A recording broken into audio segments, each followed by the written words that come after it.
Hello friends అందరికీ ఈరోజు జామకాయలను అయితే హార్వెస్ట్ చేద్దామని చెప్పి వచ్చాను. చూడండి చిలకలు రామచిలకలు ఎలా కొట్టేసినాయో. మార్నింగ్ ఈవినింగ్ టైంలో మా మిద్దె తోటలోకి చాలా ఎక్కువ రామచిలకలు అయితే వస్తాయి. చూసారు కదా సౌండ్స్ వస్తున్నాయి.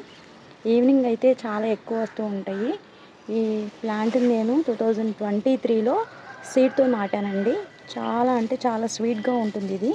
దీని లోపల పింక్ కలర్లో ఉంటుంది. దీన్ని అయితే నేను హార్వెస్ట్ చేసిన తర్వాత కట్ చేసి చూపిస్తాను. ఎంత స్వీట్గా ఉంటుందంటే చాలా బాగుంటుంది ఈ ఫ్రూట్ అనేది.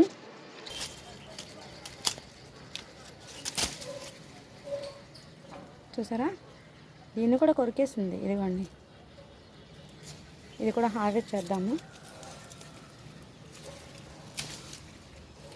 ఇదిగోండి చూసారా, పింక్ కలర్లో ఉంది, లైట్ పింక్.